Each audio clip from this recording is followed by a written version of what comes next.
Hello students, आज हम देखेंगे एक्सरसाइज 1.4। 1.4 के जो सवाल हैं वो सवाल आप पहला नंबर देखिए। लिखा हुआ है 3/8। आपको इसका दशमलव प्रसार करना है 3/8 का। तो देखिए 3/8 एक परमेय संख्या है। तो जब आपसे किसी भिन्न वाली संख्या या परमेय संख्या का दशमलव प्रसार के लिए बोला जाए कि इसका प्रसार कीजिए और ये बताइए प्रसार शांत है या अशांत है, तो हमने यहाँ 3/8 का प्रसार करना है, दशमलव प्रसार।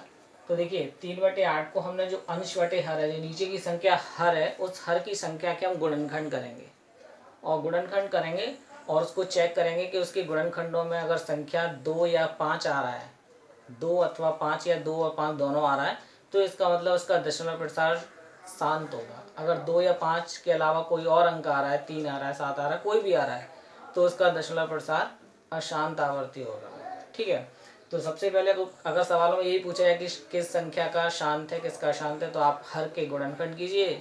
हर के गुणनखंड में चेक कीजिए 2 या 5 के अलावा कोई और गुणनखंड है या नहीं।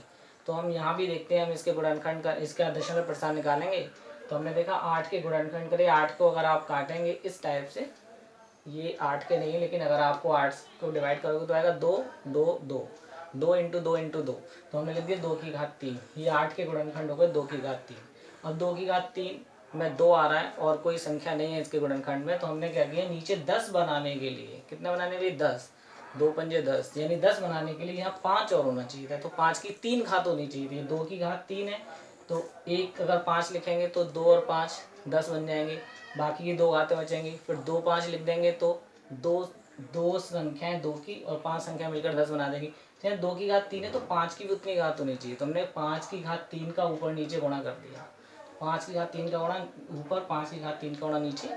तो 5 की घात 3 होता है 125 लिख दिया, और ये लिख दिया 5 की घात 3 ये होता है, और 2 की घात 3 इसको लिख सकते हैं 10 की घात 3। जब समान घात हैं तो एक्स की एक फॉर्मूला आपने पहले पढ़ा होगा, ए की घात एम बी की घात एन, तो ए बी की घात एम एन हो जाता है, ए की घात एम बी की घात एन, तो ए बी की घात एम हो जाता है। तो यही फॉर्मूला है। दोनों संख्याओं की समान घात है तो दोनों का मल्टीप्लाई कर दिया 10, 10 की घात कितना बन गया 3।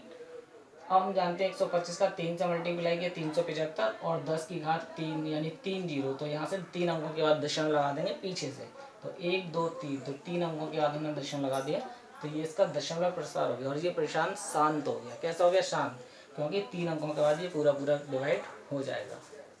सेकंड सवाल में कह रहा है कि 6/1250 लिखा हुआ है, तो इसमें ये नहीं पूछ रहा कि इसके दशमलव प्रसार बताओ, लेकिन इस सवाल में पूछ रहा है कि इसका जो दशमलव प्रसार है वो शांत होगा या नहीं होगा। तो अगर शांत होगा तो कितने अंकों के बाद शांत होगा।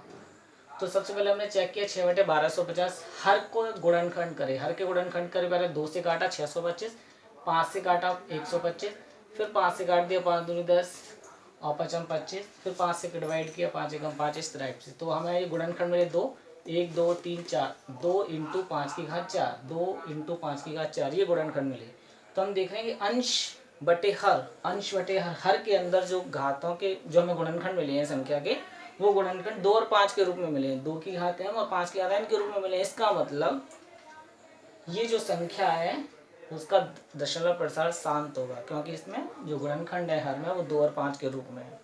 तो हम लिख सकते हैं कि इसका दशमलव प्रसार शांत होगा। लेकिन वो पूछा है कि कितने अंकों तक शांत होगा, तो उसके लिए फिर हमने क्या किया कि 2 की घात 1 है, ये 2 5 की घात 4 है, तो यहाँ भी 2 की घात 4 बनाना है, तो कितने का गुणा करना पड़ेगा, इसमें 2 की घात 3 का गुणा करना पड़ेगा। तो ये 2 की घात 3 का हमने ऊपर गुणा कर दिया, 2 की घात 3 का गुणा नीचे करेंगे, तो 2 की घात 1 पहले से, 2 की घात 3 का गुणा करेंगे, 2 की घात 4 हो गया, तो 2 की घात 3 8 होता है, और ये 6, तो 5 और 2 पंजे 10, 10 की घात कितना बन गया 4, 10 की घात 4, 2 की घात 3 के हमने 8 लिख दिया, 8 6 48 बटे 10 की घात 4। अगर हम डिवाइड करेंगे तो कितने अंकों में दशमलव लगेगा 4। इसका मतलब दशमलव के 4 अंक बाद ये क्या हो जाएगा, शांत हो जाएगा। दशमलव के 4 अंकों तक शांत होगा। तो इसमें यही पूछा था कितने अंकों के बाद शांत होगा। अगला सवाल में है थर्ड सवाल, वो संख्या दे रहा है हमें 15/4 और 5/40, वो कह रहा है इसको सॉल्व कीजिए और इसका दशमलव प्रसार ज्ञात कीजिए विभाजन प्रक्रिया के बिना। तो हमने क्या किया, भाग विधि नहीं करनी है, तो हमने पहले इनको एलसीएम लेके सॉल्व करके एक संख्या बनाई, भिन्न बनाई। तो हमने देखा कि 4 और 40 और 4 का एलसीएम है वो कितना आया 40, 4 का 40 में 4 धाम 40, 10 का 15 से गुणा किया 150 प्लस 5 ये हो गया 155/40। ये संख्या मिल गई और इसको हमें इसी तरह से क्या करना है, दशमलव प्रसार बनाना है। तो 155 पहले हम 40 के क्या करेंगे गुणनखंड, तो 40 के गुणनखंड किए तो हमें मिला 8 पंजे 40 होता है, तो 8 को लिख सकते हैं 2 की घात 3 इंटू 5, 40 के गुणनखंड हो गए। ऊपर 155 लिखा हुआ है बराबर 155। अब यहाँ 2 की घात 3 है, यहाँ 5 की घात 1 है, तो यहाँ 5 की घात कितना बनाना पड़ेगा, 3 बनाना पड़ेगा 10 के लिए। तो 5 की घात 2 का हमें ऊपर नीचे गुणा करना पड़ेगा, तो 5 की घात 2 का हमने ऊपर गुणा किया, 5 की घात 2 का नीचे गुणा करेंगे तो एक घात पहले से, तो 5 की घात 3 हो गया, 2 की घात 3 इंटू 5 की घात 3, इसको हम लिख सकते हैं 10 की घात 3, ये हो गया 155 इंटू 5 की घात 2 कितना हो गया 25। तो इस 25 का इससे मल्टीप्लाई करेंगे तो 38 75 बटे कितना है 10 की घात 3, यानी 3 अंकों के बाद दशमलव लगा दो, तो 1 2 3, इधर से हमने 3 अंकों के बाद दशमलव लगा दिया, तो इसका दशमलव प्रसार हो गया 3.875। इस आधार पर हमारे छठवां सवाल भी है एक्सरसाइज में, और छठवां पढ़ के आपको बता देता हूँ। छठवें सवाल में है कि परमेय संख्याओं में से निम्नलिखित परमेय संख्याओं में से कौन सी संख्या को शांत दशमलव प्रसार के रूप में निरूपित कर सकते हैं। तो जो हमें 4 सवाल दिए हैं, 1/20, 1/27, 3/5, 1/15, उनमें से हमें हर है 20, 27, 5 और 15 इनके गुणनखंड करने हैं, और ये चेक करना है कि किस गुणनखंड में 2 और 5 आ रहे हैं, सिर्फ 2 और 5 आ रहे हैं या सिर्फ 2 आ रहा है या 5 आ रहा है। तो वो गुणनखंड के जो दशमलव प्रसार होगा वो शांत होगा, जिसमें 2 और 5 के अलावा कोई खंड आ रहा है तो दशमलव प्रसार अशांत होगा।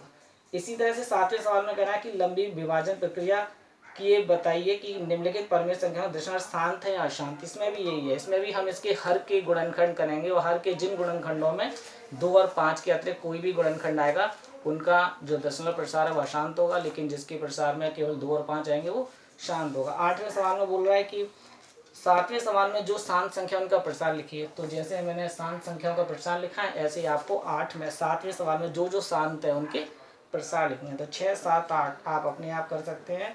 1, 2, 3 मैंने आपको बता दिए, 4, 5 है नेक्स्ट वीडियो में। धन्यवाद।